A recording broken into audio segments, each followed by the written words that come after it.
নমস্কার বন্ধুরা, আমি তনিমা আবার একটা মিনি ব্লগ নিয়ে চলে এলাম। রবিবারের সকাল, আকাশের মুখ ভার, বৃষ্টিও শুরু হয়েছে। আর এদিকে দেখো একটু চা বিস্কিট নিয়ে বসে গেছি। ওদিকে ভাত বসিয়ে দিয়েছি বাসি কাজকর্ম সেরে। তো এদিকে মেয়ে খেয়ে যাবে আর কি ড্রয়িং ক্লাসে। তো চা খাওয়ার পর 1 ঘন্টা পর একটু ভাত খাইয়ে দিলাম বাটার দিয়ে, আলু সেদ্ধ, ডাল সেদ্ধ দিয়ে। আর মেয়ের ড্রয়িংটা কেমন হয়েছে তোমরা বলো। সামনে যেহেতু রথযাত্রা উৎসব, তো সেই জন্য জগন্নাথ, বলরাম, সুভদ্রা এঁকেছে।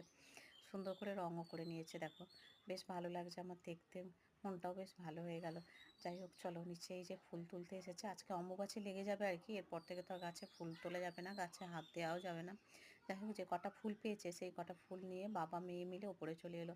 এবার আমি তো এদিকে বসেছিলাম ওকে রেডি করিয়ে দেবো বলে, কারণ যাবে ড্রয়িং ক্লাসে। তো স্যারের কাছে আজকে ড্রয়িং ক্লাস আছে। তো সেই জন্য আর অনেক ফুল পেয়েছে না, 1 বাটি ফুল পেয়েছে, বড় বাটি প্রায়। তো সেইগুলো নিয়ে চলে এসছে এখন উপরে।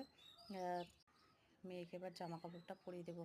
এই যে দেখো, এই জামাটা পরিয়ে দিলাম, যেহেতু প্রচণ্ড গরম, বৃষ্টি হলে কি হবে, ভীষণ গরম হচ্ছে। আর ওই জন্য আর কি বড়মশাই ওদিকে পেপার দেখতে ব্যস্ত, চা খাওয়া হয়ে গেছে। আর মেয়েরও যেহেতু ভাত খাওয়া হয়ে গেছে দুজনকে, তাই বললাম তো আর দেরি করো না, 9টা 10 বেজে গেছে, যাও মেয়েকে দিয়ে এসো। তো এই যে দেখো বাইরে হচ্ছে বৃষ্টিও শুরু হয়ে গেছে। আজ মিনি ব্লগটা সকালের এই পর্যন্ত থাকলো, এর পরের আপডেট তোমরা পেয়ে যাবে নেক্সট মিনি ব্লগে। Bye bye.